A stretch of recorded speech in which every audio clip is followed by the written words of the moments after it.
Rec. Doncs benvinguts a tots i a totes una vegada més a la tertúlia del confinament. Aquesta tertúlia que us fem aquí a Ràdio Ciutat des de casa nostra i cadascú a la seva, que seria el lema d'aquests dies. Nosaltres ens quedem a casa i teletreballem o telesocialitzem o el que fem.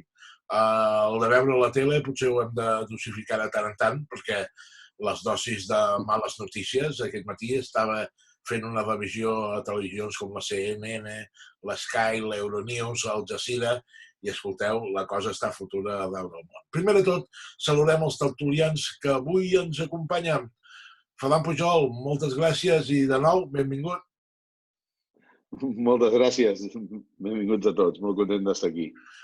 Estàs al Musté, no? Estic al Musté, confinat amb la família i al final, com sempre dèiem, no? Que estar confinat en un lloc com el Musté és un privilegi, eh? Sí, ho és. Això sí que s'ha de dir. Potser una mica més difícil aconseguir queviures, no? Però bé. Va, ho pagues a gust, aquest preu de la dificultat, a canvi de tenir un palet més d'espai i estar més pròxim a la natura. Jo que estic situat a la plaça de les Oques de Reus, no? La zona de Sant Joan, la plaça de les Oques, el que sí que m'he donat quan surto al balcó o al terrat és que l'aire és d'una puresa impressionant. I això que aquí a la plaça de les Oques tenim aquella concentració d'autobusos tot el dia i això doncs, ha canviat. I, escolta, amb això sí que ho notàvem. Una mica preocupat perquè avui quan sortia he vist molta gent al carrer. Bé, que tenim el mercat central, que està obert i llavors, lògicament, és un lloc que la gent va buscar queviures. Però he vist massa gent al carrer. Però bé, són aquelles sensacions que a vegades tenim en moments com aquest. També saludem, que no ens el deixàvem ja, amb Bartolomé Ploma. Com estàs? Com et trobes? Bon dia, Jordi, Ferran. Pues molt bé. Mira, aquí continuem confinats. Jo ja vaig començar dijous 12, o sigui que porto ja més de 2 setmanes. Però bé, el tema del subministrament, que s'assemblaria una mica a lo del Ferran. Sí, perquè tu estàs a la Blancafort, no? Sí, estem aquí. No hi ha tendes, no hi ha... Però bueno, hi ha un veí que té una fleca i ens porta el pa, el que vol, cada dia. Hem demanat fruites a Fruita a Casa, que és una empresa de Reus també. La carnisseria que tenim habitualment també lo porta a casa i el tema de supermercat està més complicat perquè les dades que et dona són molt així, però bueno, anem sortint, no ens afecta això tant, no? Doncs avui comencem la tertúlia del confinament amb una clara intenció, perquè vull saber, saltarem una mica aquests dies, estàvem parlant de com vivim el confinament, ja portem bastants dies dient-ho, i avui volia començar amb un tema d'una certa preocupació, que és la gestió d'aquest estat de confinament, d'aquest estat d'emergència que en aquests moments s'està vivint. El govern espanyol, jo tinc la impressió, i potser no estaria bé que digui la meva opinió, però és que ho veig molt desastrós, algunes coses de les que estan passant amb aquest tema. I una altra cosa, que ara us deixo plena llibertat als micròfons per vosaltres, és aquesta insistència del govern espanyol de no deixar que Catalunya prengui decisions com el confinament total de l'àrea d'Igualada i la Vall de l'Òdena, que és una zona de Catalunya tan afectada, que el tancament de Barcelona i les infraestructures aeroportuàries encara no estiguin prou definides. És a dir, una preocupació que si els polítics estan a l'estat espanyol a l'alçada. Jo en principi veig que els catalans, com a mínim me donen la impressió que els veig més per feina, però que l'estat espanyol juga dues coses al mateix temps, no? Intentar mantenir la unitat d'Espanya, ja suposada que davant d'aquesta malaltia ja no crec que tingui una importància de tanta unitat d'Espanya, tanta bandera i tantes medalles i tant d'exèrcit i tot això. I aquí estem parlant de persones i estem parlant d'una guerra, però no militar, és una guerra científica contra un dels virus que ha deixat el món doncs, de manera trastocada i que segurament després això tot canviarà o canviaran algunes coses. Vosaltres mateixos, Ferran, comencem. Aquesta gestió del coronavirus a nivell espanyol, va.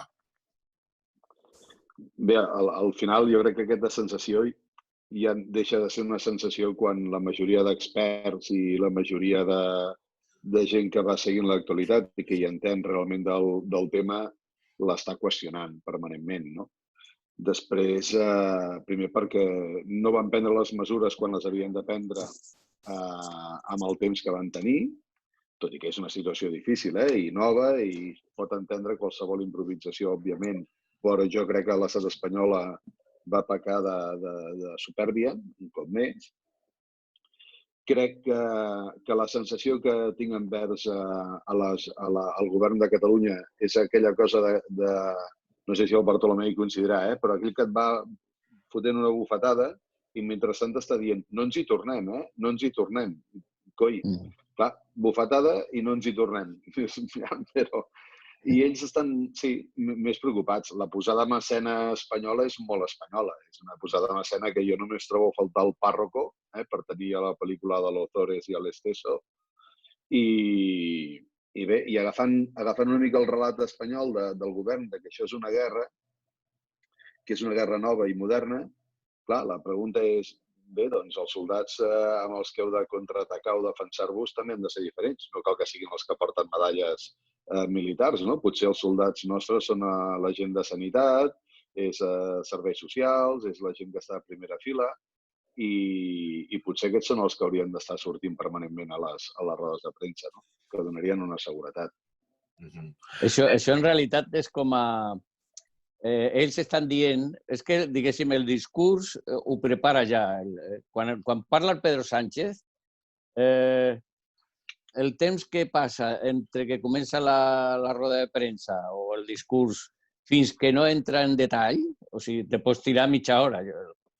L'altre dia he de reconèixer que estava una mica tombat al sofà i vaig a dormir abans de que expliquessis res, perquè mai explica res. I quan surt, i la resta igual, no? Perquè tenen com un eslògan, no? Que tota la gent que surt allà diu el mateix.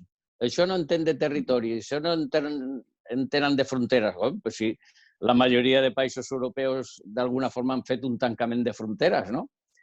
I després, quan repeteixes molt una cosa, vols dir que t'estàs contradient, perquè quan parlen tant de que això no afecta territoris i a banderes i que no és un tema polític, no cal que ho digui tothom que surt allà a parlar, no? Jo crec que la gent del govern, de la Generalitat, quan surt a parlar, comença a parlar del tema. Pues avui ha hagut això, avui tal, i en les xifres, te donen xifres i parlen responsables, no? Però allò és una mica el que ha dit, no? Tipo escopeta nacional, que allà surten, que fan riure, no? Tots els governs europeus estan sortint a donar rodes de premsa i no veus militars i uns militars amb una formació del 78 i abans, no? De l'època del Valle de los Caídos, no?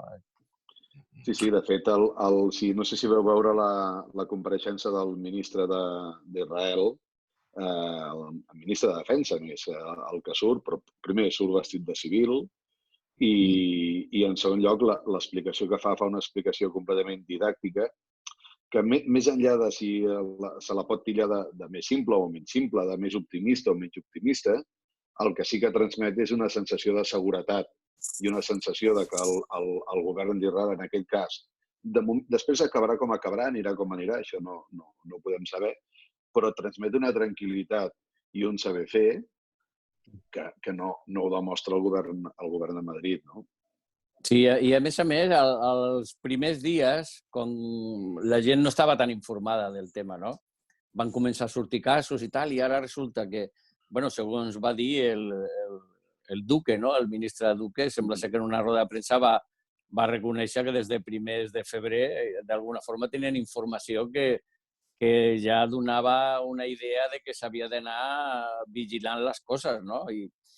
I una mica després, i també és el tema de improvisació que fan amb el tema del material, no? Vull dir, i el sumum ha sigut que aquest tipus de mascaretes que no estaven, o sigui, dels testos aquests que no estaven homologats, no? Vull dir, cada vegada li surten... És que, clar, volen parlar d'un tema, com és el tema de sanitat, que ja ho tenien transferit a la majoria de comunitats autònomes i amb un, no sé, un munt d'anys que ho porten comunitats com a Catalunya, en aquest cas, però hi ha moltes també, no?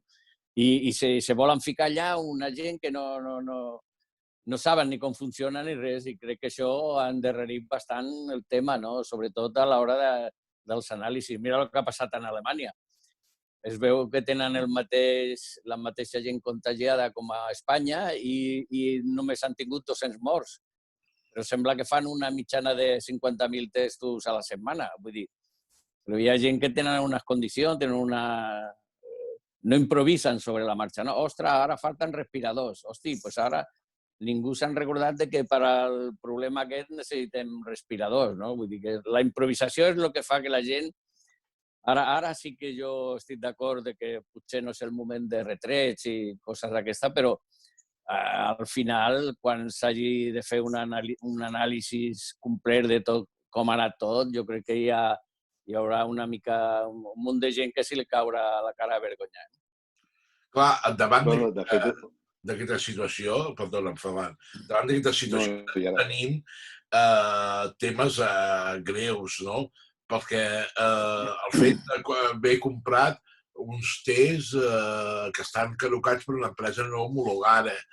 En general, la gestió del sistema sanitari, que va molt lligada, això està clar, que la gestió del sistema sanitari, moltes coses que van passar fa molts anys enrere i que no es tenia preparat, no? Com seria el cas de metges i personal qualificat ben catalogat i preparat per un moment d'emergència. Ja ho sabem, no sabíem què passaria, però al final ha passat. Després també tenim raons d'aquestes de la falta d'aquest material i el difícil que sembla ser aconseguir-ho, no? Perquè estem veient quantitat d'iniciatives solidàries perfectes, fins i tot una mascareta de la marca de Caldònia, ho podem dir, no? Encara que no hi ha marca actualment, al final serveix com a respirador. El que passa que s'ha de fer una peça amb una impressora 3D per poder-ho adaptar als respiradors. Però clar, tot això ens deix molt perduts al davant del canvis que està fent Alemanya en aquests moments, del canvis, per exemple, que va fer la Xina, no? Passa que la Xina tenen gent per tot, i tenen gent preparada per tot, i molts, i d'aquesta manera poden reaccionar ràpid. També de la Xina, més endavant, potser coneixerem coses que l'hermetisme polític que viu en aquell país no ens ha deixat que sapiguessin. Ja sabeu que a la Xina aquestes qüestions són difícils de conèixer. I després també hi ha una vessant cultural, la disciplina i el fet del confinament, com se'l prenen uns i els altres.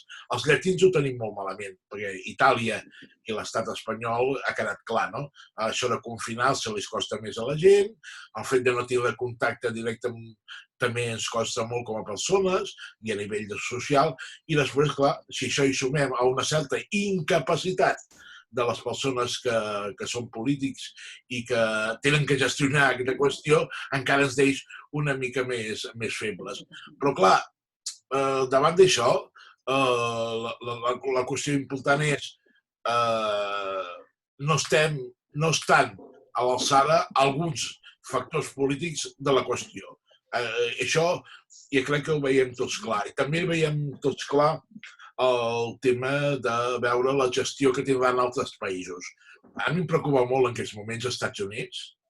Em preocupa molt perquè, clar, tot això portarà unes conseqüències molt importants i una ja a la porta. És la vegada que hi ha més aturats a la vida dels Estats Units la història de les seves crisis. També quins presidents que tenen, no? No dic que utilitzin polítiques més capitalistes o neoliberals. La qüestió de la manera que la persona actua al capdavant, no? O davant d'una situació com aquesta. Per això veiem diversos nivells. Clar, per exemple, a Europa, com ha anat? A Alemanya va bé, però França, que va fer unes eleccions el cap de setmana passat, això porta la cua. quan es vagi sumant aquesta famosa corba que ens diuen, no? Ara tots estem en corbes exponencials de creixement, ja veurem què li va passar, no? Amb tot això, la part important és el que podem fer nosaltres, la gent des de casa, no? Estar confinats, com portar aquest confinament, com intentar transmetre aquesta situació a la vida personal i com transmetre a la vida personal de cadascú, que serà el més difícil, les conseqüències. Jo, en aquest cas, avui obriria una llança a la vostra opinió, sense que sigui compromesa, sinó a la vostra opinió de quin futur ens espera. Ja ho sé que és molt difícil dir-ho, però com sou persones reflexives i que també penseu bastant en el que passa i en el que passarà, com ho veieu, això? Home, jo crec que el Bartolomé apuntava una cosa molt important al principi. Ell parlava que ara mateix amb qui la seva xarxa de solidaritat i com a perfil de consumidor estava parlant amb nom i cognom del forner, amb nom i cognom de la persona que li porta la fruita, amb nom i cognom... Sí, jo crec que sense poder assegurar cap a on exactament canviarà, però la sensació, i pel que vaig llegint aquests dies, que amb això tenim temps tots de llegir, el perfil del consumidor canviarà, perquè sobretot a ciutats com Reus, com Barcelona, com Lleida, com Girona, com moltes altres capitals, avui en dia hem descobert molta gent que a sota de casa té un senyor que fa queviures i que és la mar de simpàtic, no? I que en moments de duresa doncs, el té al costat de casa, que fins ara no portava 10 anys vivint en aquell carrer i no hi havia entrat mai. O que a sota de casa té un forn o té una ferreteria o té... És a dir, aquest comerç de proximitat pot tenir una oportunitat. Una altra cosa és que financerament, econòmicament, aquesta aturada li faci mal i hagi de tancar i no pugui aprofitar, però jo crec que genera una oportunitat perquè el perfil del consumidor canviarà. Sí, no, canviarà una mica... Sí, perdona, Ferran, jo crec que el tema del Covid-19, sembla que és una mica més curt, canviarà, jo crec que hi haurà un abans i un després. Sembla que l'altre dia comentàvem, o sigui, la gent s'acostumarà a canviar els seus hàbits, per suposat, de compra. O sigui, de compra està claríssim que aquestes tendes, aquest comerç de barri, s'haurà de replantejar el tema. Vull dir, les vendes, el comerç de Reus, bueno, només cal veure les botigues que han tancat i la crisi que hi ha total. Qualsevol carrer que passeges un dia normal, no ara que estem tots a casa, però un dia normal veus que te va canviar constantment. O sigui, potser passen 3 setmanes i un negoci que havien obert ja veus que està un altre, no? I amb això que està passant ara, la gent ara s'està acostumant. Ara tothom parla de demanar als súpers les compres. Dius, doncs mira, no... I, per exemple, a casa mai l'havien fet, això d'encarregar a l'esclat, t'agrada anar i tal, però és que ara diu que és una comoditat molt gran. Si has de comprar ampolles d'aigua de 5 litres, doncs has de carregar tal, ho encarregues i pots encarregar 10. I si vas sol no l'agafaràs. La gent canviarà la forma. I si el senyor el de la fruita, que és fruita a casa, que és de Reus, per exemple, no? L'altre dia va portar i el producte molt bo. Vull dir, tot el producte. Potser trobes una tenda amb una cantonada que pot resultar una mica més econòmic, però, bueno, dius, a veure, m'estic estalviant allà el temps que trigues i tal, i aquí t'ho porten a casa, i tu fas la comanda a les 10 de la nit, no? O sigui, jo crec que això, el teletreball, a partir d'ara canviarà totalment.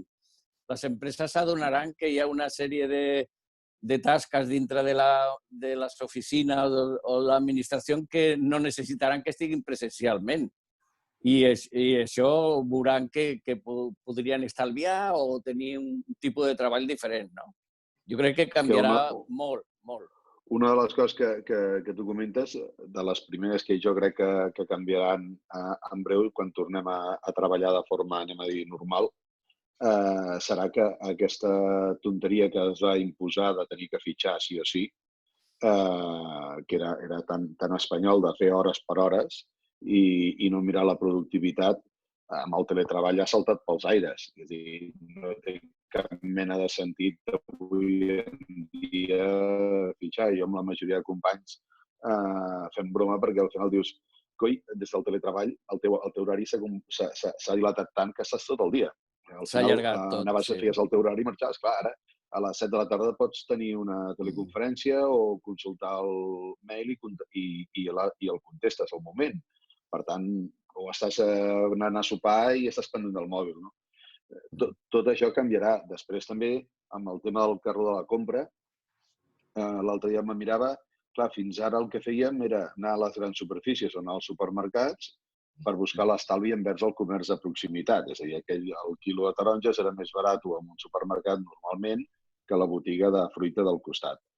Però jo crec que amb aquest canvi d'hàbits, clar, si tu ara estàs comprant la fruita al barri, demà quan obrin la possibilitat de sortir al carrer, li deixaràs de comprar aquell home que t'ha deixat, que no portava suelto i t'ha deixat agafar la comanda igualment i ja li pagaràs l'endemà.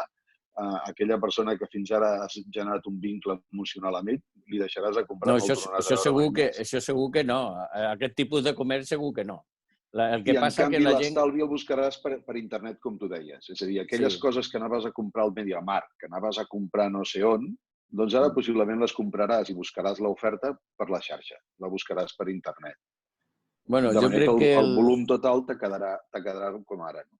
Sí, bueno, jo crec que el tema d'anar a les grans superfícies, l'avantatge, entre cometes, que veus és que vas a comprar una cosa i te'n recordes que et falta a casa una altra, no? O sigui, que hi ha un tipus de supermercat té aquesta possibilitat, no? Que tu vas allà i dius, hosti, si se m'ha oblidat comprar ceba, jo què sé, que potser has comprat el comerç de proximitat, però com que tens moltes opcions per comprar, no?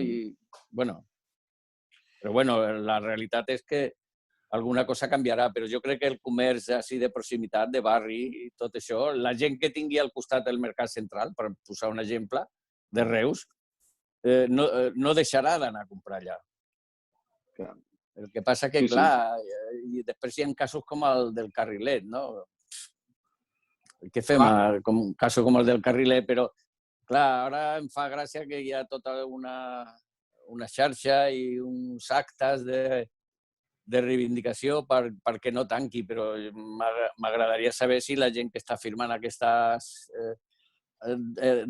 actes de suport van a comprar el Carrilet, perquè, bueno, això seria, si tanta gent va a comprar el Carrilet no tancarien, no?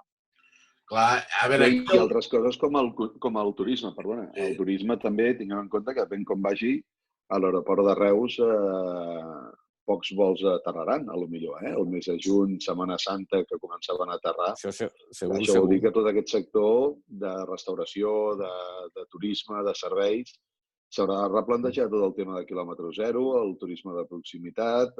Bé, no ho sé, sí, canviaran moltes coses. Perdona, Jordi. No, aquesta és una de les dicotomies que viurem aquest temps, perquè tenim alguns sectors que ja eren febles, perquè no estaven vivint una superèpoca de vaques grans, sinó tot el contrari de vaques grosses, sinó una època dura i que ara es notarà molt de sentit. No sabem encara quines són les conseqüències en alguns sectors, però ja veurem, no? Ara en aquests moments estem centrant molt amb el sector sanitari, social i de serveis bàsics, però clar, tot això portarà unes conseqüències que haurem d'enfrontar i que segurament estaran molt més... Allà serà molt més gran del que ens imaginem, perquè ara canviar moltes coses. Ha estat clar que fins i tot hem de canviar maneres d'organitzar políticament les nostres zones, que el tema aquest de viatjar amb tanta freqüència, si no és per feina, no es podrà fer tant. Són moltes coses que ens hem d'analitzar i que segurament farà que les coses canviïn. I clar, la conseqüència econòmica de tot això, ja sabem que els més febles estan ja notant aquesta activitat, però, per exemple, de la quantitat immensa d'ERTOs no? De ERTOs que s'han presentat, la majoria són més de les empreses grans que de les petites. És a dir, que és aquell empresari més responsable d'intentar salvar els seus que les grans empreses que ja no existeix la paraula seus, no? Són els treballadors i ja està. Tot això serà difícil de veure com va. La gestió sanitària, jo, per exemple, a la ciutat de Reus veig que és bastant correcta, si ens centrem en la nostra situació, a la nostra àrea, no? Que estem els aquí presents, aquesta gestió sanitària ha estat prou bona, que no estem en moments encara de saturació, cosa que pot ser positiva o negativa tal vegada, perquè potser encara hem de pujar més, que ja coneixem que hi ha aquelles persones moltes, per exemple, hi ha aquella persona molta del Riudoms, no? Que ja forma part ahir, no? Sí, a l'Hospital Sant Joan, i que, bé, són coses que ens aniran fent mal, però al final no som una demarcació tan atacada, cosa que és d'agrair, però hem d'estar alerta perquè potser això va pujant i ja veurem el que passa. En general, això ho crec com a base, no? Vosaltres com ho veieu, que aquest sistema sanitari, aquest entorn sanitari, el Bartolomé com jo, som persones de risc, Bartolomé encara més que jo, però som persones de risc, portem molts dies tancats a casa ja. Sí. Bueno, mira, casualment el dia 2 he de sortir a Barcelona, que tinc visita a la Puigverd, no? Però jo em refereixo que amb el tema aquest hi haurà... Ja estan dient, quan han de demanar permís per continuar amb el confinament cada 15 dies, ja estan parlant que possiblement lo hagin d'allargar també, el tema de les escoles. I a lo millor l'11 d'abril l'han de tornar a allargar una mica més, també, perquè encara no està tan clar que l'11 d'abril aixequin tot aquest confinament. I després estarà el que seria, una vegada, imaginem un mes X, podria ser, jo què sé, juliol, agost, de que no hi ha confinaments i que comença la vida. Ara, això serà molt dur, perquè ara vindrà una època de crisi perquè les economies, a Catalunya crec que hi ha 400.000 persones amb ERTOs. Vull dir, aquestes persones, aquestes famílies no tindran una capacitat de compra com era abans de tot això. Vull dir, tot això afectarà a diferents sectors, no només. El mercat serà tot, restaurants, sortides, viatges, o sigui que això encara quedarà un bon tros per recuperar-nos, per posar-nos abans. No dic jo ja de tornar a la normalitat. O sigui, perquè sigui normal jo crec que encara passaran bastants mesos, Home, de fet, començant pel tema sanitari, diguéssim, jo crec que a Catalunya en general el sistema sanitari s'ha demostrat que és bo i que moltes vegades, tot sovint, les crítiques eren crítiques pijes, per dir-ho d'una manera, perquè, clar, tothom volem més, però quan veus els sistemes sanitaris d'altres llocs, inclús a l'estat espanyol, el teu el valores molt, molt positivament. Jo, per temes, diguéssim, familiars, ho conec una mica. Aquí pensem que vosaltres sou persones de risc i dieu que porteu diverses setmanes ja més en previsió tancats. Un metge català té una cartilla on té 80 usuaris o 100 usuaris. És a dir, els té controlats, no en té més d'això. O 200, és igual, però ell ja fa 3 setmanes o 4 que sap perfectament qui té insuficiència cardíaca, qui té problemes de diabetis, qui és persona de risc, i molts d'ells, i suposo que a vosaltres us ha passat, us han trucat directament al mateix metge. Escolta'm, no sortis a casa. I això molt abans quasi molt abans. 10 dies, 8 dies, 5 dies, 3 dies abans de que passés. Això, tu mires el sistema sanitari d'Anglaterra, per exemple, i això és impensable, o dels Estats Units, que parlaves tu abans, o inclús a moltes comunitats de l'estat espanyol. És diferent. D'aquí que el problema de recentralitzar quan el Ministeri vol agafar les competències d'una cosa que no ha tingut mai la competència, que fa molts anys que està ja traslladada a les comunitats, agafar-ho fa que facin errors com el que van fer ara de compres, cosa que cada comunitat hauria pogut fer la seva operativa de compra de mascaretes o de test molt més ràpid i molt més eficient i s'haguessin estalviat el ridícul internacional, si ho hagués pogut fer cada comunitat, perquè ja tenia els funcionaris i el procediment fàcil per fer-ho. Ells és un ministeri que no tenia competències fins ara, el Ministeri de Sanitat. Bueno, crec que a Catalunya fa 40 anys, no?, que tenen les competències. Exacte, i inclús el sistema hospitalari és diferent que el de Madrid, és diferent, perquè en 40 anys s'han anat especialitzant i cadascú ha anat agafant una forma de fer diferent. No és tan fàcil. De fet, ja l'entrada dels hospitals, ens aniríem amb un altre tema, però quan Hospitals de Madrid entra a comprar hospitals a Catalunya, la Delfos i demés, necessiten uns assessors perquè realment desconeixen com funciona aquí. Però també en temes de recerca. Els laboratoris, a l'hora de treballar temes de recerca oncològica i demés, amb els hospitals que hi ha de referència a Catalunya, han de treballar molt diferent de com es treballa a la resta de l'Estat. Perquè el sistema i la manera de funcionar i la coordinació és diferent. No, perdona, digues. No, hi ha una cosa que no sé si vosaltres sabeu. Crida l'atenció que aquests dies no surten notícies relacionades. Potser és un tema una mica conflictiu, entre cometes. No surten notícies de les mútues privades. Tothom està associat a mútues privades. Heu escoltat alguna cosa de que hagi anat algú a mútues privades pel tema del coronavirus? No.